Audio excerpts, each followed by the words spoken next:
पूर्णमदः पूर्णमिदं पूर्णात् पूर्णमुदच्यते पूर्णस्य पूर्णमादाय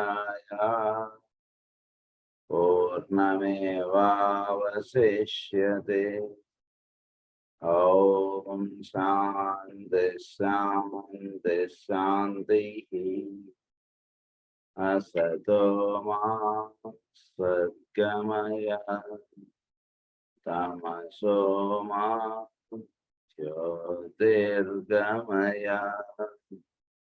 मृत्योर्मा मृतङ्गमय। ॐ शान्ति शान्ति शान्तिः।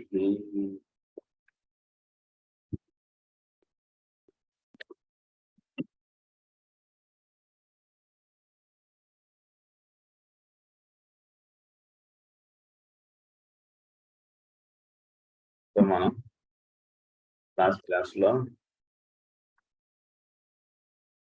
Sacred and non sacred planets గురించి మనం చెప్పుకున్నాం. అది కొంచెం విషయం మనకి అవగాహనలోకి రావడం కొంచెం కష్టం. అది మనం ఎసాటరిక్ ఆస్ట్రాలజీలో మనం దాని గురించి వివరంగా చెప్పుకుందాం. ఇంతవరకు అయితే మీరు ఆ నోట్ చేసుకున్నటువంటి పాయింట్స్ అలా ఉంచుకోండి. సేక్రెడ్కి నాన్ సేక్రెడ్ ప్లానెట్స్కి ఏ ఇన్ఫ్లుయెన్సెస్ ఎలా ఉంటున్నాయి ఏంటి అనేటువంటి విషయం అది కూడా చదువుకున్నాం. సో ఆ విషయాల్ని అలా దృష్టిలో ఉంచండి. దాని యొక్క ఫర్దర్ కంటిన్యూషన్ మనం చదువుకుంటూ వస్తున్నాం.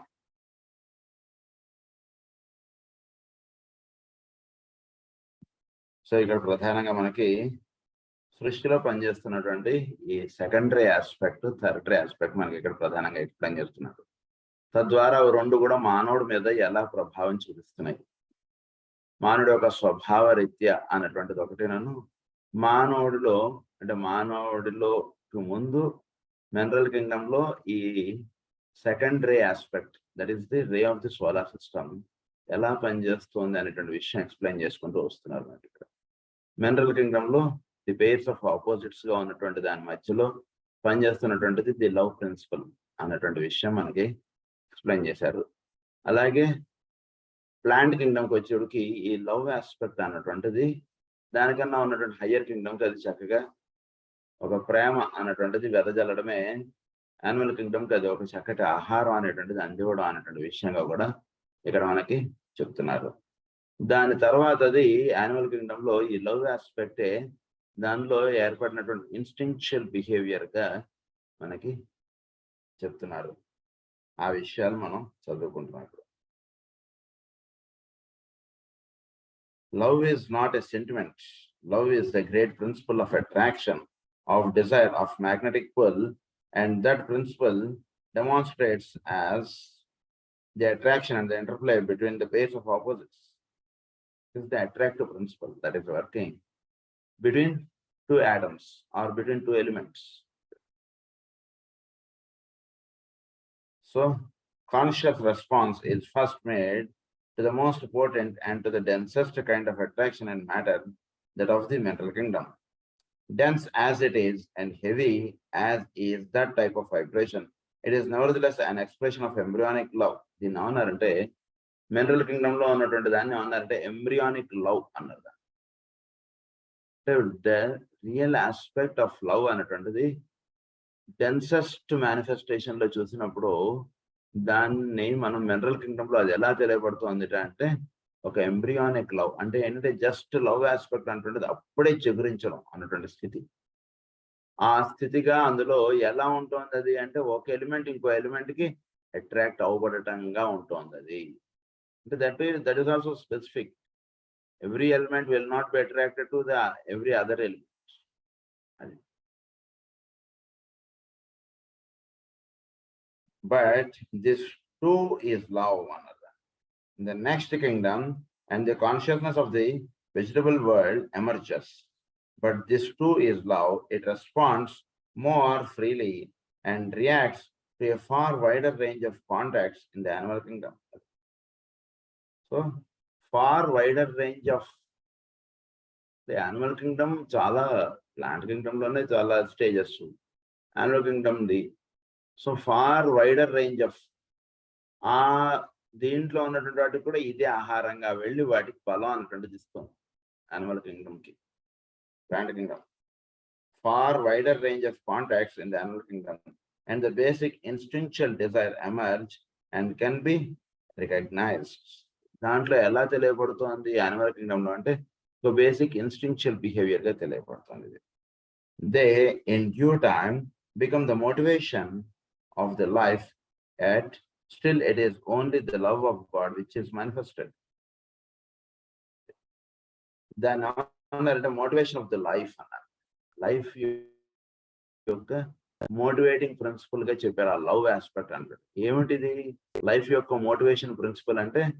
లైఫ్ అంటే అందులో ఉన్నటువంటి లైఫ్ ఏదైతే ఉందో, ప్రతి యానిమల్ లో ఉన్నటువంటి లైఫ్ ఆస్పెక్ట్ ఏదైతే ఉందో దాని యొక్క మోటివేషనల్ ఇంపల్సే దానిలో ఉన్నటువంటి ఇన్స్టింక్చువల్ బిహేవియర్, లేదా ఆ మోటివేషనల్ ప్రిన్సిపల్ ఆఫ్ లైఫ్ ఏదైతే ఉందో దాన్నే లవ్ ఆస్పెక్ట్ గా చెప్తున్నారు.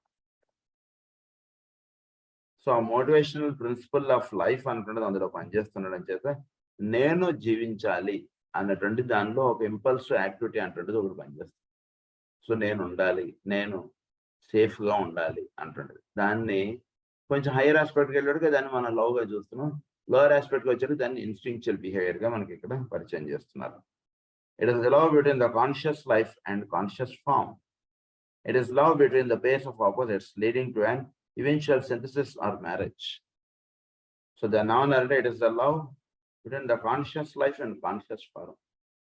Conscious life అంటే వాళ్ళు ఉన్నటువంటి లైఫ్ కినను ఫార్మ్ ఆస్పెక్ట్ కి, ప్రతి యానిమల్ లో ఉండేటువంటి లైఫ్ ప్రిన్సిపల్ కినను ఫార్మ్ ఆస్పెక్ట్ కి మధ్యలో ఉంటున్నటువంటిది ఏదైతే ఉందో దాన్ని లవ్ అని. సో లైఫ్ నుంచి మేనిఫెస్ట్ అవుతున్నటువంటి ప్రిన్సిపల్ ఆర్ ఇంపల్స్ ని లవ్ గా చెప్పారు మనకి. It is love between the pairs of opposites, leading to an eventual synthesis or marriage. It is relationship between the basic dualities. It is not sentiment, but a fact in a great natural process. Always there is the emerging glory and radiance of a growing love. So ఈ love aspect అంటున్నది eventual synthesis అంటుండే దానిలో తీసుకెళ్తుంది. ఈ pairs of opposites మధ్యలో ఉండేటువంటి love ప్రిన్సిపల్లే అది ఒక సింథటిక్ యాక్టివిటీ అంటుండే దానిలో పెడతాం. అంటే ఏంటి eventual synthesis between the pairs of opposites అంటే ఏంటంటే లైఫ్ కి ఫార్మ్ కి మధ్యలో ఒక సింథసిస్ యాక్టివిటీ అంటుండే జరుగుతుంది. తద్వారా అందులో ది లవ్ ఆస్పెక్ట్ అంటుండేది మేలు కాస్తుంది. దాన్ని ఏమన్నారంటే మ్యారేజ్.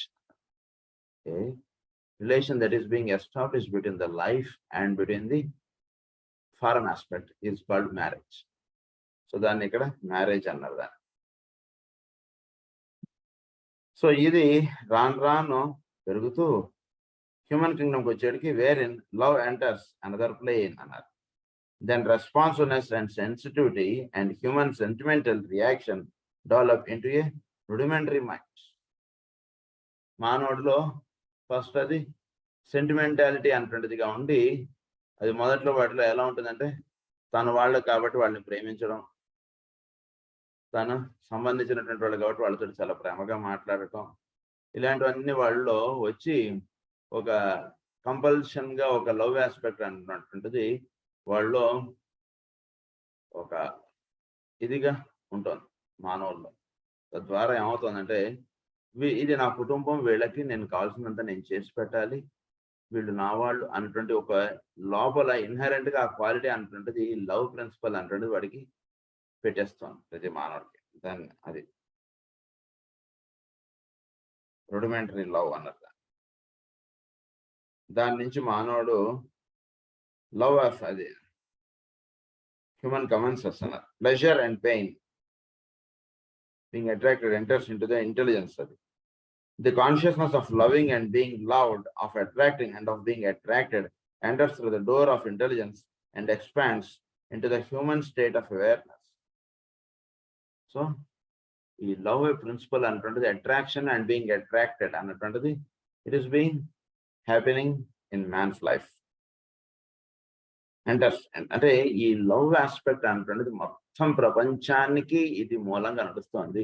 అది మినరల్ కింగ్డమ్ నుంచి ఎలా అది ఒక్కొక్క స్టేజ్‌లోనూ ఎలా ఉంటుంది. ఉదాహరణకి సైన్స్ సబ్జెక్ట్ ఉందనుకో. ఫస్ట్ క్లాస్‌లో సైన్స్ సబ్జెక్ట్ అంటే ఏముంది? సెకండ్ క్లాస్‌లో ఏముంది? థర్డ్ క్లాస్‌లో సైన్స్ ఎలా చెప్తోంది? ఫోర్త్ ఇలా మనకి ఒక్కొక్క స్టేజ్‌లో ఎలా ఉంటుంది అనేటువంటి విషయం మనకి ఇక్కడ వివరంగా ఎక్స్‌ప్లెయిన్ చేస్తున్నారు.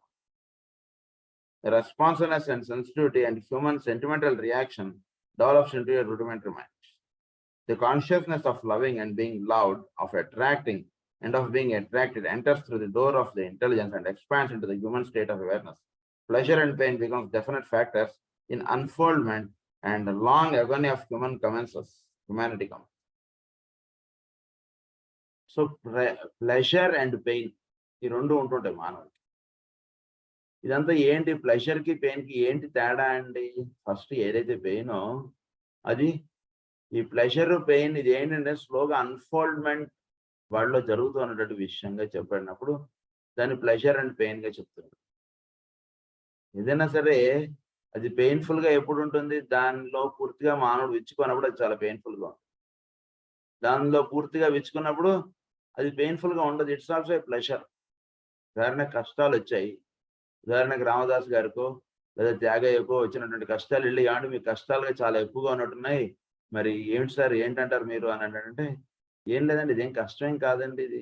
ఓకే. ఇది భగవంతుడిని సేవించడం అన్నటువంటిది జరుగుతుంది ఇందులో. ఇదేం పెద్ద కష్టమేం కాదండి మాకు. ఇది బానే ఉంది మాకంట. కదండి మిమ్మల్ని చాలా ఇబ్బందులు పెడుతున్నారు కదా! మిమ్మల్ని తీసుకెళ్ళి అక్కడెక్కడో హాయిగా మీకు రాజ దర్బార్ ఇద్దాం అని అది ఇది అంటే అవేం పర్వాలేదు సార్ మాకు ఇది బాగుందండి. ఎందుకు? వాళ్ళకి పెయిన్ అన్నటువంటి దాంట్లో నుంచి వాళ్ళు ప్లెజర్ అన్నటువంటి దాంట్లోకి వాళ్ళు ట్రావెల్ చేస్తారు. వాళ్ళు ఎక్కడైనా ఉంచండి, ఎలా అయినా ఉంచండి, they will be in pleasure. ఎందుచేత అంటే ఈ లవ్ ప్రిన్సిపల్ అన్నటువంటిది పరిపూర్ణంగా విచ్చుకున్నప్పుడు పెయిన్ నుంచి ప్లెజర్‌లోకి వీడు ట్రాన్స్‌ఫార్మ్ అయిపోతారు. అది. Of humanity commences. Love then is seen in its naked selfishness, but also its potential glory can be sensed. Love or attracted desire then attracts to itself that which it feels it needs. So ఇది first అది సెల్ఫిష్‌నెస్‌గా ఉంటుంది. దాన్ని ఏమన్నారంటే naked love అన్నారు దాన్ని. First అది naked selfishness అన్నారు. ఈ లవ్ అనేటువంటిది ఫస్ట్ వాళ్ళలో సెల్ఫిష్ బిహేవియర్ అనేటువంటిది వాడిలో తీసుకొస్తుంది మానవుడిలో. ఎందుకంటే తనకి తాను సంపాదించుకోవాలి, తన మీద ఆధారపడినటువంటి వాళ్ళని వాడు జాగ్రత్తగా చూసుకోవాలి. ఇది వాడికి ఇచ్చినటువంటి కార్యక్రమం. కనుక దాన్ని చక్కగా అవగాహనలో పెట్టుకోవడానికి వాటికి మొట్టమొదటిగా ఏంటంటే సెల్ఫిష్‌నెస్ అన్నారు. లేదా రూడిమెంటరీ లవ్ అన్నారు. ఈ రకమైనటువంటి బిహేవియర్ వాడికి సహజ గుణముగా వాడిలో పనిచేసేట్టుగా చేస్తుంది ఈ ప్రేమ అనేటువంటి గుణం. But also it's potential glory can be sensed. Love or attracted desire then attracts to itself that which it feels it needs. తర్వాత నెమ్మదిగా ఇది ఎలా మారుతుంది? సెల్ఫిష్‌నెస్ నుంచి ఇట్ నీడ్స్, దాని యొక్క నీడ్స్ ఏవైతే ఉన్నాయో వాడికి ఏవేవైతే అవసరమో వాళ్ళందరితోటి వాడు ప్రేమగా ఉండటం, లేదా వాడి చుట్టూ ఏవేవైతే వస్తువులు వాడికి అవసరమో, వాడి ఇల్లు, వాడి కారు, వాడి బంగళా, సంథింగ్ ఎక్సెట్రా ఎక్సెట్రా, వాటన్నిటితోటి వాడు ప్రేమగా ఉండడం అనేటువంటిది వాడి యొక్క సహజ గుణముగా మారుతూ ఉంటుంది అని చెప్తున్నారు. It needs. But later, that is changed into what it thinks it should have. స్లోగా అది ఎలా మారుతుంది? వాడికి ఏదైతే వాడికి పొందాలో, వాడికి ఏదైతే అది వాడి జీవితంలో వాడు సాధించుకోవాలో దాని యందు ప్రేమ కలిగి ఉండడం వాడికి సహజ గుణముగా అలవడుతుంది. ఫస్ట్ వాడి సెల్ఫిష్‌నెస్ అన్నారు. సెల్ఫిష్‌నెస్ నుంచి వాడి వస్తువులు వాడు ఇదైంది. నెక్స్ట్ ఏమిటి? వాడి ఇల్లు ఇవన్నీ ఉన్నాయండి, ఇది కాదు. నాకు మంచి ప్రమోషన్ రావాలంటే దాని మీద నా దృష్టి అంటాడు. లేదా ఫలానాదేదో స్థితి సాధించాలి, ఒక ఆఫీసర్ అవ్వాలి, లేదా ఒక ఐఏఎస్ ఎగ్జామ్ నేను పాస్ అవ్వాలి. దాని మీద వాడికి ప్రధానమైనటువంటి దృష్టి ఉంటుంది. ఇవన్నీ ఓకే సార్, ఇవన్నీ ఏవో ఉన్నాయి దీని మీద ప్రత్యేకమైన దృష్టి ఉండదు వాడికి. ఓకే ఇవన్నీ ఉన్నాయి నాకు, but that is required for me అంటాడు నెక్స్ట్. సో ఈ రకంగా ఉంటుంది అన్నమాట. ఆ లవ్ ప్రిన్సిపల్ అంటున్నది వాళ్ళలో ఇలా పనిచేయిస్తూ వస్తుంది. What it thinks it should have, and this in time is transmuted into that which it knows is the divine non-material heritage of a son of God. స్లోగా ఇలా వీడిని ఏం చేస్తుందంటే ఇలా ఒక్కొక్క దాంట్లో నుంచి వీడు అలా వెళ్ళి వీడి చివరికి వాళ్ళు ఉండేటువంటి ప్రజ్ఞ అనేటువంటి వాడి యొక్క సహజ గుణముగా వాడికి తెలియబడి ఆ ప్రజ్ఞ యందు వాడు ఇష్టత, దాని యందు ప్రేమ, దాని యందు సమస్తము అన్నటువంటి విషయం నందు వీడు మేల్కాయించి ఉండడం అనేటువంటి జరుగుతుంది లైఫ్లో. అందుకే కదా ఎన్నో ఒడిదుడుకులు, ఎన్నో ఇదన్నీ కొట్టుకున్న తర్వాత ఏదో ఒక రోజు మనం తిరుపతి పోదాం అనిపిస్తాడు. అంతకుముందు ఎన్నో తిరుగుతాడు. ఆఫీసర్ చుట్టూతో తిరుగుతాడు, వాడి చుట్టూతో తిరుగుతాడు, ఒక జ్యోతిష్కుడు చుట్టూతో తిరుగుతాడు, అది తిరుగుతాడు, ఇదన్నీ తిరుగుతాడు. చివరికి కూడా చెప్తాడు, బాబు నువ్వు ఎన్ని తిరిగినా లాభం లేదు, నువ్వు ఒకసారి కొండకి వెళ్ళరా నాయన, నీకు ఇంత చెప్తే ఇంకేం లేదంటే. ఏంటి సార్ వెళ్ళంతే తప్పదు అంటారు అంటాడు. తప్పదు నాయన అంటాడు. మరి ఇన్కమ్ ట్యాక్స్ వాళ్ళు పట్టుకుంటున్నారు నిన్ను, మరి పోలీసులు వెంబడిస్తున్నారు, ఇవన్నీ ఇన్ని జరుగుతున్నాయి, ఒకసారి పోయి రాపో అంటాడు. సో ఎప్పుడైతే వాడు అంటే వాడి జీవితంలో వాడు ఎటువైపుగా వెళ్ళాలన్నటువంటిది జరగాలో నెమ్మదిగా ఇవన్నీ కూడా వాడిని అటువైపుగా తీసుకెళ్తాయి. ఈ సెల్ఫిష్నెస్ ఇవన్నీ ఒక్కొక్క లేయర్స్ అన్నాడు పొరలు. ఈ పొరలు ఒక్కొక్కటి బదులై చివరికి ఆ డివినిటీ అంటే దాంట్లోకి వీడు అడుగు పెడతాడు, లేదా ది సోల్ ఆస్పెక్ట్ లోకి వీడు వెళ్ళడం అంటే జరుగుతుంది. దాని యందు ప్రేమ అన్నటువంటిది వాడు పెంపొందించుకోవడం, అది మాత్రమే తానుగా తెలుసుకోవడం, అది మాత్రమే సత్యముగా తెలుసుకోవడం అనేటువంటి స్థితిలోకి వాడు ప్రయాణించుతాడు మానవుడు. Can be sunset love or attract to desire then attracts. అది ఇట్ నోస్ అది is changed, and this in time is transmuted into that which it knows is the divine non-material heritage of a son of God. Ponder on these last few words, for in the true understanding of love as feeling, love as thinking, and love as aspiration. First ఎలా ఉంది, love as feeling గా ఉంది మానవుడికి, feel అవుతాం అంటే feel అంతే. తర్వాత ఎలా ఉంది, చెప్పినటువంటి స్టేజెస్ జాగ్రత్తగా అవగాహన పెట్టుకోండి, ఎందుకంటే ఇవన్నీ కూడా హ్యూమన్ స్టేజెస్ లో వచ్చేటువంటి మార్పులు. లవ్ యాజ్ ఫీలింగ్ ఈ వస్తువు అంటే చాలా బాగుందండి, చాలా మంచి ఆట బొమ్మ నాకు కొనిచ్చాడు మా నాన్న అన్నటువంటిదిగా ఉంటుంది వాడు. లవ్ యాజ్ ఫీలింగ్ అన్నారు. ఆ బొమ్మ అంటే వాడు ఎప్పుడు ఆ బొమ్మను పక్కలో పెట్టుకున్నాడు, పడుకుంటాడు, ఆ బొమ్మతో ఆడుకుంటాడు పొద్దున్న లేచిన నుంచి రాత్రి దాకా. దాన్ని ఏమన్నారంటే లవ్ యాజ్ ఫీలింగ్ అన్నారు. ఆ లవ్ యాజ్ ఫీలింగ్ నుంచి వాడు నెమ్మదిగా వాడు అప్లిఫ్ట్ అయ్యి లవ్ యాజ్ థింకింగ్ లోకి వస్తాడు. ఏది వాడు పొందాలి, ఇంకా ఏది వాడు చేరుకోవాలి అంటున్నది లవ్ యాజ్ ఫీలింగ్, థింకింగ్ అన్నారు నెక్స్ట్. సో అదేదో పొందాలి, ఇదేదో చెయ్యాలి, దాని యందు వీడి ఇష్టత కలిగి ఉండడం, అంటే వీడికి అందనటువంటి స్థితి, దాని గురించి వీడి ఇష్టత ప్రేమ అంటుంటే దాని యందు చాలా కలిగి ఉంటాడు మానవుడు. అది next stage. So love as feeling నుంచి లవ్ యాజ్ థింకింగ్ లోకి వస్తాడు.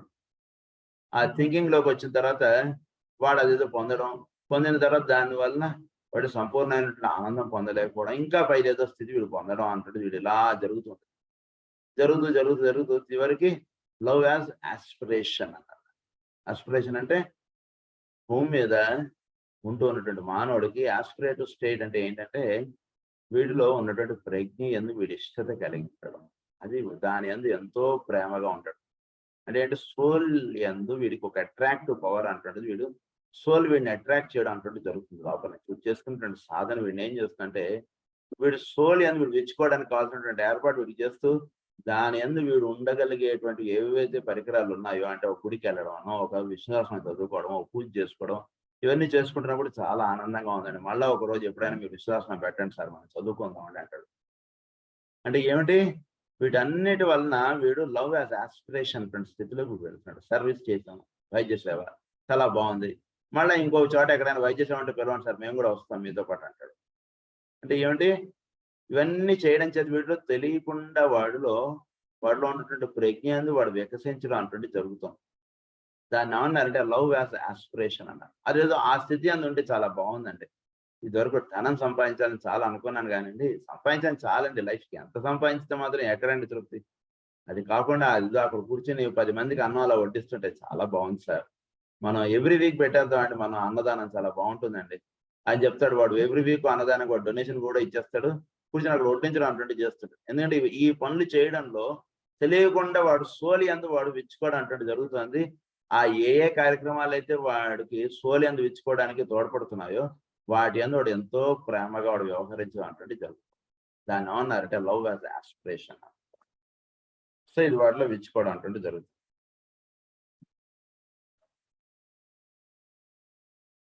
Love as aspiration will come a clarification of man's problem and his liberation from the thraldom of the lower laws into the liberty of love itself, into the freedom of the one who possesses all things and yet desires nothing for the separated self. Who possesses all things. అలా కాదండి త్యాగయ్య గారు, మీకు ధనం ఉందా, లేదా మీకు ఆభరణాలు ఉన్నాయా, ఏమిటండి అని అంటే, హూ పొజెసెస్ ఆల్ థింగ్స్, అన్నీ ఉన్నాయంటాడు ఆయన. But he won't desire anything for the personality. ఏది కూడా తను ఒక మంచి ఆసనం ఏదైనా వేయండి సార్, కూర్చుని నేను పాటలు రాయాలంటే అలాంటిది ఉండదు. కానీ ఉన్నది చాలు సార్, ఈ భూమి ఉంది, దీన్ని హాయి కూర్చున్నాను చాలండి అంటాడు. వాడి సహజంగా ఉన్నటువంటి దాంతో సంతృప్తి చెందడం అనేటువంటిది సహజ గుణముగా వాడికి వచ్చేస్తున్నాడు. అందు గురించి సంతృప్తియే వాడికి చాలా హాయి అన్నమాట. సంతృప్తి కలగడం అనేటువంటి జీవుడికి అలవాటు అవ్వాలి. సంతృప్తి లేకుండా వాడు ఎంత జీవితం జీవిస్తున్నా దీనికి అలా పరిగెడుతూనే ఉంటుంది లైఫ్. ఎంత ఉన్నా ఇంకా ఏదో ఉండాలండి, అది కాదండి, అది ఉంటే బాగుంటుందండి, అది ఇలా వెళుతుంటుంది. అలా వెళుతున్నటువంటి వాడికి ఈ స్థితులు ఇలా దాటుకుంటూ వస్తాడు. దాటుకుంటూ వచ్చేటికి వీడు చివరికి ఏంటంటే at desires nothing for the separated self. అంటే సెల్ఫ్ అంటే వీడిలో ఉన్నటువంటి ప్రజ్ఞ, దాని నుంచి సపరేట్ అయినటువంటి దాని గురించి కోరడానికి వీడు మానేస్తాడు. ఎందుకంటే అది వాడు కాదు కదా, వాడి దేహం చక్కగా ఉండాలి. ఇవన్నిటికీ చాలా కోరేశాను నిన్నాళ్ళు బట్టి, తెలియకుండా. అవన్నీ కోరక్కర్లేదు. అవన్నీ వాటికి కావాలని అవి ఎలా ఉంచినా ఉండగలుగుతాయి. ఆ విషయం, ఆ రహస్యం సోల్తో ఉన్నటువంటి వాడికి తెలుస్తుంది. కారు ఉన్నా ఉండొచ్చు, కారు లేకపోయినా ఉండొచ్చు. ఇల్లు ఉన్నా ఉండొచ్చు, ఇల్లు లేకపోయినా ఉండొచ్చు. ఇంకేదో పలానా వస్తువు ఉన్నా ఉండొచ్చు, పలానా వస్తువు లేకపోయినా ఉండొచ్చు. అది మనం మన దేహమునకు ఎలా అలవాటు చేస్తే అది అలా ఉంటుంది అన్నటువంటి విషయం వాడికి సోల్ తోటి లింక్ అప్ అయినటువంటి వాడికి తెలుస్తుంది. అందురించి వీటితోటి పెద్ద పని లేదు సార్, ఇవి ఎలా అయినా ఉండొచ్చు అండి, దేహమునకు ఇవి పెద్ద ప్రాబ్లం కాదు, అవి పెద్ద ఇంపార్టెంట్ థింగ్స్ కాదు. ఇంపార్టెంట్ థింగ్ ఏమిటి, ది లవ్ ఆఫ్ సెల్ఫ్ అంటే దానిలో వీడు ఉండడం అనేటువంటి జరుగుతుంది. The magnetic pull of that which is desired is modified on our planet by the personality ray of our particular planetary logos. This is the ray of active intelligence. So pull of that which is desired is modified on our planet. Magnetic pull, the magnetic pull ఏం చేస్తుంది, ఇది ఒక వస్తువు నుంచి ఇంకో వస్తువుకు వెళుతుంది వీడి దృష్టి. ఇదివరకు ఆనాడు ఒక చక్కటి ఆట బొమ్మ ఇస్తే చక్కగా ఆడుకుంటున్నాడు పిల్లవాడు. అది బాగుందిరా, బాగుంది, అది కావాలా అంటే అదే కావాలి, వేరేది అలా బాగుంది కదా, అదే కదా నువ్వు అడిగింది, దాంతో ఆడుకుంటున్నాడు. 2 నెలలు అయ్యేడుకో లేదా 1 సంవత్సరం అడుకో ఆ బొమ్మ పక్క పడేశాడు, ఇంకో బొమ్మ దానికన్నా బెటర్గా ఉన్నటువంటి బొమ్మ కొనేయాలని అడుగుతాడు. ఈ రకంగా shifting of consciousness from one to the other అంటుండేది ఏమిటంటే, it is the activity of the third ray, that is the active principle or active intelligence. Active intelligence is the personality ray of the planet logos. ఈ personality ray of the planet logos ఏం చేస్తుంది అంటే, వీడిని ఒక దాని నుంచి ఇంకొక దానిలోకి, ఒక దాని నుంచి ఇంకొక దానిలోకి అలా వీడిలో ఒక ఇది మార్పు అనేటువంటిది అలా తీసుకొస్తుంది మానవుడు. అప్పుడు అనుకున్నావు ఇల్లు లేదనుకున్నావు, సరే ఇల్లు ఏర్పాటైంది. ఇల్లు ఏర్పాటైన తర్వాత అది చాలు మనకని అనిపించాలి కదా, అక్కడితో ఆగట్లేదు కదా వీడు. ఇదంతా దేని చేత జరుగుతుంది అంటే యాక్టివ్ ఇంటెలిజెన్స్ అంటే రే ఆస్పెక్ట్ చేత జరుగుతుంది.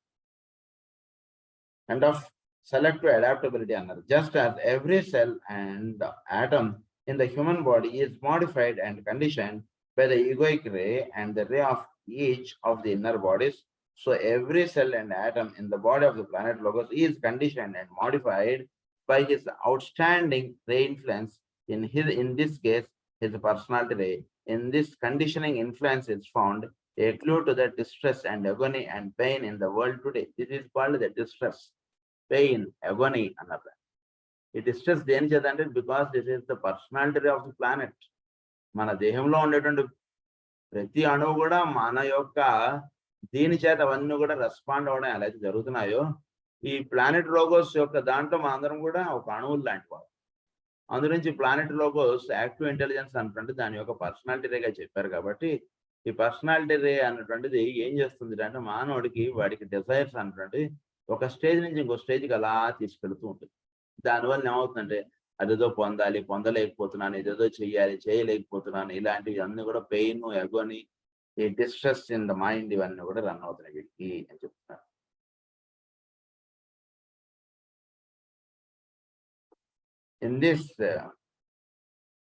In this conditioning influence is found a clue to the distress and agony.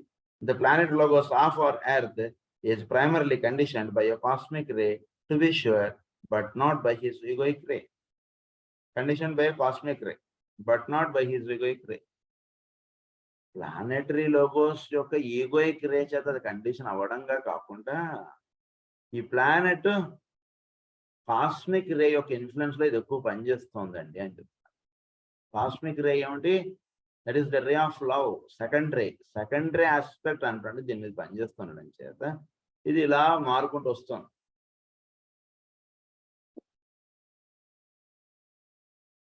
Perhaps in this condition may be found the reason why our Earth is not one of the 7 sacred planets. On this, I need not enlarge, but it was necessary to call attention to this great determining factor, the third ray, which is the personality ray of our planet Logos.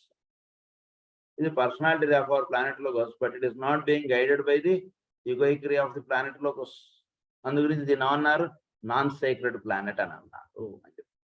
అంటే దాని యొక్క egoic రే చేత వీడు నడవాలి. ఇప్పుడు కూడా మానవుడు వీడు సేక్రెడ్ బీయింగ్ గా ఎప్పుడవుతాడు? దీన్ని బట్టి మనం తెలుసుకోవాల్సింది ఏంటంటే సేక్రెడ్ బీయింగ్ గా ఎప్పుడవుతాడంటే మన యొక్క ఈగోయిక్ రే ఇన్ఫ్లుయెన్స్ మన దేహం మీద పనిచేస్తున్నప్పుడు అప్పుడు మనం సేక్రెడ్ బీయింగ్ గా ఉండగలం.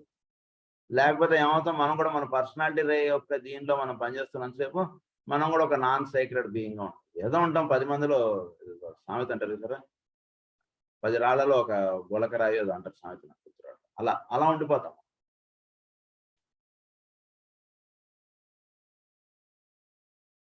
Of our planet Logos. This ray brings in the factor of discrimination through mental activity, and this in its turn balances the so-called love nature, and it is in truth the cause of our evolutionary growth. The life in forms passes through discriminative and selective activity from one experience to another in an ever widening scale of context. It is this ray of intelligence activity which dominates man at this time. Human beings are largely centered in their personalities. They are egocentric in the terminology of the psychologist, which recognizes the integrating principle of the ego, but does not yet recognize the overshadowing ego or soul, except under such a vague term as the superconscious. We have, therefore, a humanity engrossed by a tremendous activity and demonstrating everywhere a vital, discriminating, and intellectual interest in all types of phenomena. In all types of phenomena, అంటే మొత్తం అన్నిట్లోనూ వాటిలో పనిచేస్తున్నటువంటి బుద్ధి వాడిని ఏం చేస్తుంది అంటే ఒక వస్తువు నుంచి ఇంకో వస్తువు, ఒక స్థితి నుంచి ఇంకొక స్థితి, ఒకటి పొందిన తర్వాత ఇంకొకటి ఏదో పొందాలని ఇలా వీటిలో ఈ ప్రయాణం అనేటువంటిది సాగుతుంది మానవుడిలో. ఇదంతా దేని చేత అంటే the ray of intelligent activity అన్నారు. దాని చేత ఇదంతా దాన్ని ఏమన్నారంటే ఈగో సెంట్రిక్ అంటారు. సైకాలజిస్ట్ అంటాడు దాన్ని ఈగో సెంట్రిక్ అన్నారు. దాన్ని అంటే వాడిది అన్నటువంటిదిగా ప్రధానంగా జీవించడం. But does not at recognise the over shading ego or soul. వీడిలో ఈ ఈగో ఆర్ సోల్ యందు వీడు విచ్చుకోవడం అంటుండేది ఇంకా జరగనటువంటి స్థితిలో ఉంటూ ఉన్నప్పుడు వీటిలో థర్డ్ రే యాక్టివిటీ అంటుండేది ఎక్కువగా జరుగుతుంది మానవుడిలో. Except under such a vague term as the superconscious. We have therefore a humanity engrossed by a tremendous activity and demonstrating everywhere a vital, discriminating, and intellectual interest in all types of phenomena. This tendency to be active will go on increasing and intensifying until the Aryan race will merge into the coming major root race. ఎప్పటిదాకా జరుగుతుందండి ఈ రకంగా ఈ కోరికలు ఇవన్నీ వీళ్ళంటే ఈ Aryan race లో నుంచి వీడు నెక్స్ట్ రూట్ రేస్ లోకి వీడు ప్రయాణించాలండి. ప్రస్తుతం that is Aryan root race, 5th root race and 5th sub root race లో ఉన్నాం. 6th సబ్ రూట్ రేస్ లోకి ఆల్మోస్ట్ అడుగు పెట్టినట్టుగా ఉన్నాం. ఈ 6th సబ్ రూట్ రేస్ నుంచి 7th సబ్ రూట్ రేస్ లోకి వెళ్తాం. తర్వాత 6th రూట్ రేస్ అంటున్నది వస్తుంది. దాని పేరు ఇంకా మనకి తెలియదు. అప్పుడు 6th రూట్ రేస్ అంటున్న దానిలో వీడు వచ్చేటికి అప్పుడు ప్రధానంగా ఎలా ఉంటాడంటే ఇంటలెక్చువల్ బీయింగ్ కాస్త ఇంట్యూషనల్ బీయింగ్ అయిపోతాడు. ఇంట్యూషనల్ వాడి యొక్క సహజ గుణముగా వాడు వర్తిస్తాడు అనమాట. అప్పుడు మానవుడు ప్రస్తుతం ఇంటలెక్చువల్ అంటే తెలివితేటలు అప్పుడు ఉండేటువంటి చక్కగా బుద్ధి కుశలత కలిగి ఉంటాడు. చక్కగా బుద్ధి అంటే చక్కగా విచ్చుకొని వాడు దాని యందు వాడు ఉండడం అంటుండే జరుగుతుంది. ఇప్పుడు మానవుడు మహా తెలివిగల వాడు ఎవడుట అంటే 10 రూపాయలకు దొరికే వస్తువుని 5 రూపాయలు సంపాదించితే వాడు చాలా తెలివిగలడు. భవిష్యత్తులో ఎలా అవుతుంది? వాడి యొక్క బుద్ధి పరిపూర్ణంగా విచ్చుకునేటప్పటికీ మానవుడు ఎలా తెలియబడతారంటే వస్తువు 10 రూపాయలకు సంపాదించామా 5 రూపాయలకు వస్తువు సంపాదించామా అంటున్నది కాదు. దాన్ని ఎంతవరకు మనకు అది వినియోగమునకు తగ్గట్టుగా మన వస్తువుని మనం తయారు చేసుకోవడం అంటున్నది బుద్ధి కోసం. రూపాయల వస్తువు 5 రూపాయలు సంపాదించచ్చు. బట్ దాని లాంగివిటీ ఎన్నాళ్ళు ఉంటుంది, లేదా దాని యొక్క అప్లికబిలిటీ ఎంతవరకు ఇదిగా ఉంటుంది అనేటువంటి విషయం నందు మానవుడు పరిపూర్ణంగా విచ్చుకోలేకపోతున్నాడు. వెరాజ్ బుద్ధి కుశలత చక్కగా బుద్ధి అనేటువంటిది వికసించి ఉన్నటువంటి వాడు ఏం చేస్తాడంటే, ఈ వస్తువా ఏ వస్తువా అంటున్నది కాదు, మనకి ఏ వస్తువు కావాలి, ఏ వస్తువు మనకి చక్కగా ఒక స్థితి అంటున్నది అందిస్తుందో దాని యందు వాడు అది తయారు చేసుకోవడం, దాని యందు వాడు ఉండడం అంటున్నది దానిలో ఉంటాడు. అంతే. ఇంకా వేరే ఈ స్టెప్స్ ఉండవు. అందు గురించి ఒక వస్తువు వచ్చిన తర్వాత ఇంకో సంవత్సరానికి దీనికన్నా బెటర్ వస్తువు అన్నటువంటిది ఉండదు. చక్కగా బుద్ధి కుశలత ఉన్నటువంటి వాడికి ఏ వస్తువు చేసుకుంటే మనకు హాయిగా కంఫర్ట్గా ఉంటుందో దాన్ని డైరెక్ట్ పెట్టేస్తాం. అలా ఉంటుంది.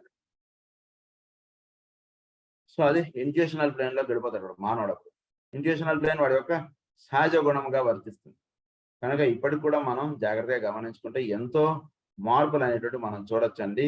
గడుస్తున్నటువంటి ఈ కాలంలో ఒక 50 సంవత్సరాలు, ఒక 200 సంవత్సరాల క్రితంకి ఇప్పటికీ మనం ఎంతో తేడాలు చూడొచ్చు. గత 25 సంవత్సరాలుగా ఎన్నో తేడాలు చూడొచ్చు అంటూ ఆయన చెప్తున్నారు. అదే రకంగా మనం కూడా ఇప్పుడు చూసుకుంటే 2000 సంవత్సరాలకు ముందు మానవుడు ఉన్నటువంటి దానికి 2022కి 23లో ఉన్నటువంటి మానవుడికి ఎంతో తేడాలు వచ్చింది. కనుక ఈ విధంగా ఇందులో చాలా చేంజెస్ అనేటువంటి దానిలోకి అలా మానవుడు ప్రయాణిస్తున్నాడు. The reason for this increase of intelligent activity and rapidity of response and contact is to be found in the subjective fact that humanity is with great speed integrating the three aspects of human nature into a unity. దేనికి speed of activity అంటే జరుగుతుందంటే మానవుడిలో 3 ఉన్నాయి. మనోవాక్కాయ కర్మలుగా మనం చేస్తాం. అంటే మనస్సు చేత ఏదైతే అంటున్నామో వాక్కు చేత అదే మాట్లాడటం, చేతల్లో అదే చేయటం మనోవాక్కాయ కర్మలు. ఈ మూడింటిని ఒకటిగా చేయటం. దీనిలోకి వచ్చేటికి ఏమంటున్నారంటే కనుక వీడి యొక్క ఫిజికల్, వీడి యొక్క యాస్ట్రల్, వీడి యొక్క మెంటల్, ఈ 3 ఒకటిగా అవ్వడం అంటుంది వాడి యొక్క ప్రధానమైనటువంటి కార్యక్రమంగా మానవుడు అలా ఒక స్థితి నుంచి ఒక స్థితిలోకి అలా ప్రయాణించేస్తాడు. సో మనసులో ఒక భావం ఉంటుంది, శారీరకంగా వాడు ఒక దాంట్లో వాడు ఉంటున్నాడు అనుకోండి, దానికన్నా వాడు మనసు ఏదైతే వాడిని కోరుతుందో దానిలోకి వీడు అలా వెళ్ళిపోవడం అంటుండే జరుగుతుంది. సో తద్వారా ఏం జరుగుతుంది, ఈ 3 కూడా ఒకటిగా అయిపోవడం అంటుండే జరుగుతుంది. అప్పుడు ఈ 3గా ఉంటూ ఉన్నప్పుడు వేరియస్ రేస్ వాడి మీద ప్రభావం చూపిస్తుంటాయి. ఈ 3 ఒకటిగా అయిపోయినప్పుడు వాడి మీద ఒకటే ఒక రే, దాన్ని ఏమన్నారంటే పర్సనాలిటీ రే అంటారు. ఈ పర్సనాలిటీ రే అంటున్నది మాత్రమే వాడి మీద ప్రభావం చూపిస్తుంటుంది. ఈ 3 విడివిడిగా ఉంటున్నప్పుడు కాసేపు ఫిజికల్ గా ఉన్నప్పుడు వాడిలో సెవెంత్ రే యాక్టివిటీ జరుగుతుంది. వాడు ఎమోషనల్ గా ఉంటున్నప్పుడు వాడిలో secondary or sixth ray activity జరుగుతుంది. ఇలా డిఫరెంట్ గా ఉంటూ ఉన్నటువంటి స్థితి అంతా కూడా చేరి ఒకే ఒక స్థితిలోకి వీడు ఉండడానికి దానిలోకి వెళ్ళిపోతున్నాడు మానవుడు. దాని ఏమన్నారంటే ఒకే ఒక పర్సనాలిటీ రేగా వాడు ఉంటాడు. Speaking therefore in terms of man's life problem, we might state that it is affected potently by the two major influences which beat upon the human kingdom, the cosmic ray of solar system, the ray of love wisdom, and the cosmic ray of the planet, which is the personality ray of the planet Logos. The ray of active intelligence or adaptability. తద్వారా మానవుడు cosmic ray of the solar system ఏమిటి, the ray of love. అలాగే the personality ray of the planet logos, ఇంకొక cosmic ray of the planet ఏమిటంటే అది the personality ray of the planet, that is the active intelligence. ఈ 2 మానవుడి మీద ఎక్కువ ప్రభావం చూపిస్తున్నాయంటే అంటున్నారు. Man might be defined as a unit of conscious life swept into tangible expression through the discriminating love of God. Through his life experiences, he is presented with innumerable choices which gradually shift from the realm of the tangible into that of the intangible. వీళ్ళు ఎన్నో choices ఉంటున్నాయి. వీడిని ఈ choices అన్నిట్లోనూ వీడి జరుగుతున్నటువంటి activity ఏంటిది అంటే వీడు టాంజిబుల్ నుంచి ఇంటాంజిబుల్ వరల్డ్ లోకి వీడు అలా ప్రయాణిస్తాడు.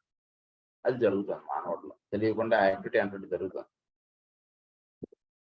As he attracts or is attracted by the life of his environment, he becomes increasingly conscious of a series of shifting values until he reaches that point in his development when the pull of a magnetic attraction of the subject world and the intangible mental and spiritual realities are more potent than the factors which have hitherto enriched him on.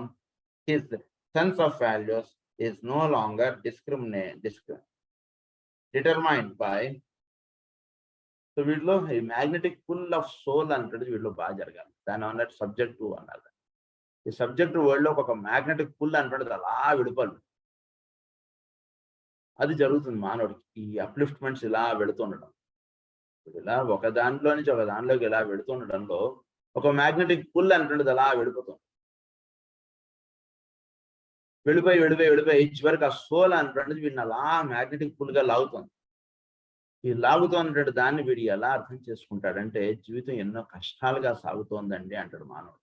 ఎందుచేత కష్టాలు అంటున్నాడంటే, వాడికి తెలుసుకోవట్లేదు వాడిలో ఒక magnetic pull of soul అంటే జరుగుతోంది activity అంటాడు. అందుగురించి ఏమనుకుంటాడు, ఇదిగోండి ఉద్యోగం వచ్చినట్టే వచ్చిందండి, జారిపోయిందండి అంటాడు. ఇల్లు ఆల్మోస్ట్ ఫైనలైజ్ అయిపోతుండగా జారిపోయిందండి అంటాడు. ఇంకొకటి ఏదో సంబంధం కుదిరిందండి మా అమ్మాయికి, కుదిరినండి జారిపోతున్నాయండి. ఏ పనులు చేస్తున్నా కానీ ఏది కలిసి రావట్లేదండి అంటాడు. ఎందుచేత వాడికి కలిసి రావట్లేదంటే, వాడికి కలిసి వచ్చేటువంటి పని వాడు చేయించాలని సోల్ వాడి చేత ప్రయత్నం చేస్తాం. భిన్నంగా ఏదైతే వెళుతున్నాడో అవన్నీ కూడా వీడికి కలిసి రానియకుండా వాడి సోల్ వాడికి సహాయపడుతుంది. అది వాడు రివర్స్ గా అర్థం చేసుకుంటుంటాడు మానవుడు. అది గురించి ఏమన్నాడు ఇక్కడ, so it is being determined by the satisfaction of his instinctual animal nature. ఈ ఇన్స్టింక్చువల్ యానిమల్ నేచర్ నుంచి వాడిని ఒక మ్యాగ్నెటిక్ పుల్ అంటుండేది లాగుతుంది. లేకపోతే ఇన్స్టింక్చువల్ మ్యాగ్నెటిక్ నేచర్ ఏమిటి, ఒక ఇల్లు ఏర్పడటం, ఏదో ఒక వస్తువులు ఏర్పడటం, ఫలానా ఈ విధంగా ఉండడం, ఇదంతా కూడా ఇన్స్టింక్చువల్ మ్యాగ్నెటిక్ యానిమల్ నేచర్. ఆ satisfaction of instinctual animal nature అంటే దానిలో నుంచి ఒక పుల్ వస్తుంది. అలాగే the desires of a more emotional and sentimental kind which his astral body demands. Astral body ఏదైతే ఎమోషనల్ నేచర్ గా ఉన్నది వీటిలో డిమాండింగ్ చేస్తుందో దాని నుంచి ఒక మ్యాగ్నెటిక్ పుల్ అంటున్నది పైకి లాగాలి. వీడికి ఏదైతే సుఖాన్ని ఇస్తుందో, ఏ ఫ్రెండ్స్ అయితే వీడికి కాల్సిన నుండి చేస్తున్నారో వాడితో వీడికి వైరం వచ్చేటట్టు చేసేస్తుంది. ఎందుకంటే వీడు కలిసి ఉండడం వల్ల ఏం జరుగుతుంది, ప్రతి ఆదివారం పొద్దు నుంచి రాత్రి దాకా ఇద్దరు కూర్చొని కబుర్లు చెప్పుకోవడం, సినిమాలు చూసుకోవడం, షికారులు వెళ్ళడం తప్పితే ఏం ఉపయోగం లేని ఫ్రెండ్షిప్ అది. ఏం చేయాలి, ఇద్దరు కలిసి ఒక ఆదివారం ఒక తిరుపతి పోవాలి, ఇంకో ఆదివారం చిన్న తిరుపతి పోవాలి, ఇంకో ఆదివారం ఏటో కాశీనో రామేశ్వరం పోవాలి. ఆ రకంగా ప్లానింగ్ చేసుకున్నటువంటి ఫ్రెండ్షిప్ ఉపయోగం. కానీ ఊరికే ఇద్దరు పొద్దు నుంచి రాత్రి దాకా ఆదివారం దొరికితే చెట్ల పేగలు ఆడుకోవడము, ఏదో అటు ఇటు కాలక్షేపం చేయడం అన్నటువంటి ఫ్రెండ్షిప్ ఉపయోగం లేదు అన్నటువంటి సోలుకి తెలుసు. అందుకే అదేం చేస్తుంది, ఇలాంటి ఫ్రెండ్షిప్ గా ఉన్నటువంటి ఏదో రకంగా వాడు వీడిని మోసం చేయడం జరుగుతుంది. ఏంటోనండి చాలా మంచి ఫ్రెండ్ అండి, ఎంతో ఇదిగా ఉండేవాడు అండి, వాడు నన్ను మోసం చేశాడండి. ఎందుకు మోసం చేసాడు వాడు అంటే ఇది అసలు reason. The pull and pleasures of the mind nature and of intellectual appetites. Intellectual appetites అన్ని కూడా ఇవన్నీ కూడా వీడు దాటేస్తాడు. స్థితి వచ్చాడు. Magnetic pull of the soul అంటే జరుగుతుంది. He becomes potently attracted by his soul and this produces a tremendous revolution in his entire life. దీన్ని అన్నారంటే మనకి దీన్ని గోదావరి పనులు ఏమని రాస్తారు, ఒక మజ్జిగలో పెరుగుని చిలకడంగా చెప్తారు. దీన్ని ఇక్కడ వాడిన వర్డ్ ఏమంటే ఇక్కడ రెవల్యూషన్ అన్నారు. రెవల్యూషన్ అంటే జరిగేవాడికి ఏమవుతుంది, ఎవడైతే వీడికి ఫ్రెండ్ అనుకుంటాడో వాడు వీడికి శత్రువుగా నిలుస్తాడు, ఎవడైతే వీడికి శత్రువుగా ఉంటాడో వాడు వీడికి చెయ్యి అందించి వీడిని పైకి రాడు. ఇలా ఉంటుంది. అర్థం కాదన్నాడు పరిస్థితి.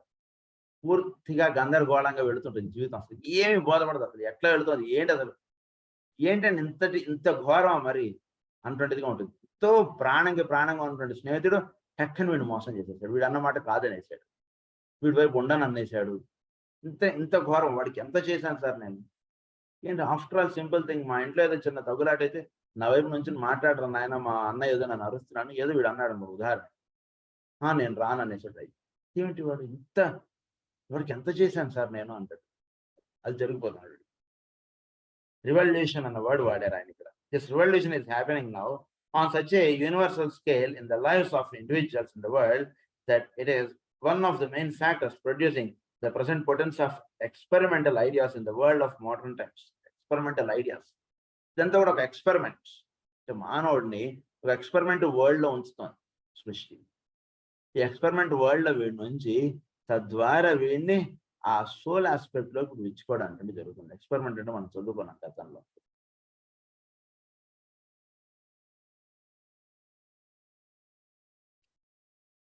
That it is one of the main factors producing the present potency of experimental ideas in the world of modern times. The attractive power of the soul grows steadily and the pull of the personality weakens as steadily. ఎప్పుడైతే అది attractive power అది అలా లాగేస్తుంటుందో ఇది అలా వీడిని week చేసేస్తుంది. Personality నుంచి week అవుతుంటాడు, దానికి అలా అట్రాక్ట్ అవుతుంది. ఈ రెండింటి మధ్యలో జరిగేటువంటి అంటే ఇది 10 పాళ్ళు తగ్గుతుంటుంది, అది 10 పాళ్ళు పెరుగుతుంటుంది. ఇది 20 పాళ్ళు తగ్గిందంటే అది 20 పాళ్ళు పెరుగుతుంటుంది. ఈ మొత్తం ఇదంతా తగ్గిపోయి అదంతా పెరిగిపోవాలి మానవుడు. దీంట్లో ఈ మధ్యలో మొత్తం మానవులందరూ కూడా కొట్టుమిట్టాడుతుంటారు. ఇది జరుగుతుంది. Weakens as steadily. All this has been brought about by the process of experiment leading to experience. దీని అంటే ఎక్స్పెరిమెంట్ అన్నారు, లీడింగ్ టు ఎక్స్పీరియన్స్. ఎక్స్పీరియన్స్ అటువంటి వచ్చిన వాడు ఏం చేస్తాడు, రెండోసారి పనులు చేసేవాడు చాలా తెలివిగా చాలా చక్కగా చేసుకుంటాడు. ఏమంటే మీకు 10 కోట్లు ఇద్దామని ఉందండి, మాకు డొనేషన్ అంటే అక్కర్లేదు సార్, నాకు ఇది బాగుంది చాలు, మీరు కూడా వీలైతే వచ్చి మందులు కట్టండి అంతే, అది చాలు అంటాడు. అంటే he knows he has experience. అది వచ్చేస్తుంది. By experience leading to a wiser use of the powers of the personality, by a growing appreciation of a truer world of values and of reality, and by an effort on man's part to identify himself with the world of spiritual values and not with the world of material values. Spiritual values తో వీడు identify అవుతాడు, material values తో పెద్దగా వీడు వాటిని పెద్ద పట్టించుకో. ఎందుకంటే అవి కాదు కావాల్సింది లైఫ్ అనుకుంటుంది. వీడు చక్కగా ఈ పాళ్ళు తగ్గుతున్న కొద్దీ దృష్టి మారుతుందండి. ఈ పాళ్ళు పెరగకుండా ఉన్నంతసేపు వీడి దృష్టి ఒకటిగా ఉంటుంది. ఈ సోల్ వైపు వీడికి అట్రాక్టివ్ పవర్ పెరుగుతున్న కొద్దీ, వీడి యొక్క పర్సనాలిటీ వీక్ అవుతున్న కొద్దీ వీడి యొక్క దృక్పథం మారుతూ వస్తుంది. కథంతా ఇదే. ఈ రెండింటి మధ్యలో జరిగేటువంటి కథలే మొత్తం భూమి మీద ఉండేటువంటి మానవుల యొక్క కథలన్నీ కూడా ఈ రెండింటి మధ్యలో ఉంటాయి. 30% అండర్స్టాండ్ చేసుకున్నటువంటి వాడు, 30% అప్లిఫ్ట్ అయినటువంటి వాడి కథ, వాడి యొక్క అండర్స్టాండింగ్ క్యాపబిలిటీస్ ఒకటిగా ఉంటాయి. 20% మాత్రమే అప్లిఫ్ట్ అయినటువంటి వాడి కండిషన్స్, వాడి యొక్క భావములన్నీ ఒకటి. వాడిది 10% లాంగ్వేజ్ తేడా ఉంటుంది. జాగ్రత్త అవగాహన చేసుకోండి ఎప్పుడైనా సరే. స్పిరిచువలిస్ట్ గా వెళ్ళినా కూడా ఈ తేడాలు ఉంటాయి. వాడు ఒక స్వామీజీ డ్రెస్ లోనే ఉంటాడు, వీడు ఒక స్వామీజీ డ్రెస్ లోనే ఉంటాడు. కానీ స్వామీజీ యొక్క టీచింగ్స్ లో ఎక్కడ తేడా వస్తుందంటే, ఈ స్వామీజీ ఓన్లీ 20% అప్లిఫ్టెడ్, ఆ స్వామీజీ 30% అప్లిఫ్టెడ్. అందుగురించి ఆయన టీచింగ్స్ ఎలా ఉంటాయి, ఈయన టీచింగ్స్ ఎలా ఉంటాయి. సింపుల్. దీని గురించి ఒకళ్ళని ఇంకొకరితో కాంట్రడిక్ట్ చేయకూడదు. మా స్వామీజీ గొప్ప, నేను మా గురువు గారు గొప్ప అనేటువంటి మాటలు మనం మాట్లాడాలి ఈ విషయం.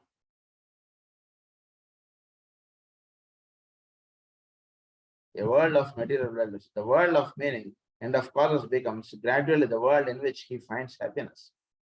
Now then, the world of meaning and of causes becomes gradually the world in which he finds happiness. World of causes ఏమిటి, ఊర్ధమూలం అధశాఖం అశ్వత్థం ప్రాహురవ్యయం. కాజెస్ ఎక్కడి నుంచి అయితే వస్తున్నాయో అక్కడ హ్యాపీనెస్ ఉంటుంది అన్నటువంటి విషయం తెలుసుకునే వాడుగా ఉంటుంది. So world of meaning and world of causes and of causes becomes gradually the world in which he finds happiness. So causes ఉన్న మీనింగ్స్ ఎక్కడైతే ఉంటాయో అక్కడ హ్యాపీనెస్ ఉంటుంది. అది తెలుసుకుంటాడు. అది మనకి భగవద్గీత కూడా బోధించేటువంటి విషయం. అది అంటే ఇఫెక్ట్స్ తోటి ఫైట్ చేస్తున్నంత సేపు మనం నెగ్గలేం ఎప్పుడు కూడా. కాజెస్ని పట్టుకుంటే మనం అప్పుడు చక్కగా మనం లైఫ్ అంటుండేది హ్యాపీగా ఉంటుంది. The world of material values, the world of meaning and of causes, in which he finds happiness, and his selection of his major interests and the use to which he decides to put his time and powers are finally conditioned by the true spiritual values. He then is on the path of illumination. His major interests and the use of which he decides to put his time and powers. వీడి యొక్క సమయము, వీడి వస్తు సామాగ్రి అంతా కూడా వీడు స్పిరిచువాలిటీకి వీడి దగ్గరికి వెళ్ళిపోతాడు. కాబట్టి అది మాత్రమే లైఫ్ గా వీడు జీవిస్తూ ఉంటాడు. అదే శాశ్వతమైనటువంటి సత్యముగా వీడు తెలుసుకుంటాడు. దాన్ని అన్నారంటే ఇల్యూమినేటివ్ స్టేజ్ అన్నారు. On the path of illumination అన్నారు.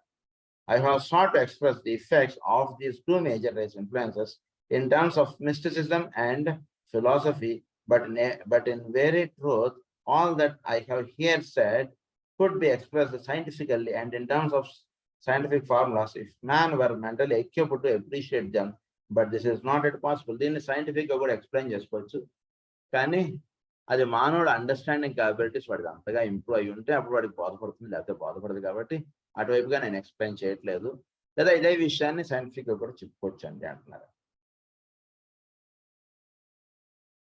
To appreciate them, but this is not yet possible. All these ray vibrations, no matter which they may be, can eventually be reduced to formulas and to symbols. వీటన్నిటిని కూడా formulas and symbols గా మనం చదువుకోవచ్చు అంట.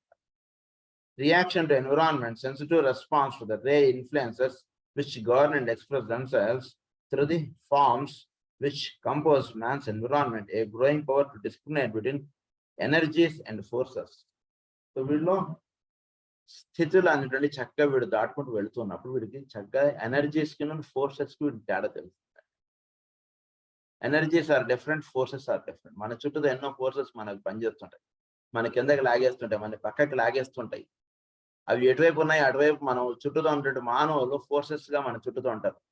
వీడు family అంటారు, వీడి relatives అంటారు, వీడి తాలూకా పలానా పలానా పలానా వాళ్ళు. ఇవన్నీ ఫోర్సెస్ గా మన మధ్యలో ఉంటుంటాయి, మన చుట్టూతో ఉంటుంటాయి. మనకి అదే రకంగా అక్కడే ఎనర్జీస్ కూడా ఉంటుంటాయి మన చుట్టూతో. వీడు ఎనర్జీస్ వీడు చక్కగా అట్రాక్ట్ అవుతాడు, ఫోర్సెస్ కి వీడు అట్రాక్ట్ అవుతాడు. అంతే సింపుల్. మీరు ఎనర్జీస్ తోటి లింక్ అవ్వడం అంటే ప్రధానం, ఫోర్సెస్ తోటి కాదు మనం లింక్ అవ్వాల్సి అన్నటువంటి విషయం తెలుసుకుంటాడు. తక్కువ ఎవాల్వ్ అయినటువంటి వాడు ఏమంటాడంటే దీన్ని, అంటే ఎవరిని కూడా తప్పుగా అనుకోకుండా బాగా అర్థం చేసుకుంటే మనకి ఏమనిపిస్తుంది అంటే ఫోర్సెస్ గా ఉన్నటువంటి వాళ్ళు మాట్లాడే మాటల్లో కూడా దైవం ఉన్నాడు కదా, మరి వాళ్ళు చెప్పింది వినొచ్చు కదా అంటాడు. తక్కువ ఎవాల్వ్ ఉన్నటువంటి వాడు, లేదా 20% ఎవాల్వ్ అయినటువంటి 30% వాడు ఏమంటాడంటే these are all the forces that are speaking around you, but God exist in energies, not in forces. Energies యొక్క రిఫ్లెక్షన్ ఫోర్సెస్ గా మనం చూస్తున్నాం, కానీ ఎనర్జీస్ గా ఉన్నటువంటి వాడు వాక్ మీరు వినండి చాలు, మీకు తెలుస్తుంది మీరు ఏం చేయాలో అంటుండేది వాడు అంటాడు. అది తేడా ఇద్దరికి. దెన్ అన్నట్ between energies and forces a slowly developing sense of values, which sense is the one which eventually dispels illusion and glamour and reveals reality, and a shift of the discriminating interest away from the worlds of tangible experience of emotional life and of mental interest. All this expresses the effect of the interplay between the two rays of the solar system and of the planet. These intermingling pour through and affect mankind. ఈ రెండింటి యొక్క ఇంటర్మింగ్లింగే మానవుడి యొక్క ఇదంతా కూడా జరుగుతుంది. అది మిగిలిన విషయాలు మనం నెక్స్ట్ క్లాస్ లో చదువుకుందాం. స్వస్తి ప్రజాభ్యః పరిపాలయంతాం న్యాయేన మార్గేణ మహీం మహీషాః. గో బ్రాహ్మణేభ్యః శుభమస్తు నిత్యం. లోకాః సమస్తాః సుఖినో లోకాః సమస్తాః సుఖినో లోకాః సమస్తాః సుఖినో. ఓం శాంతి.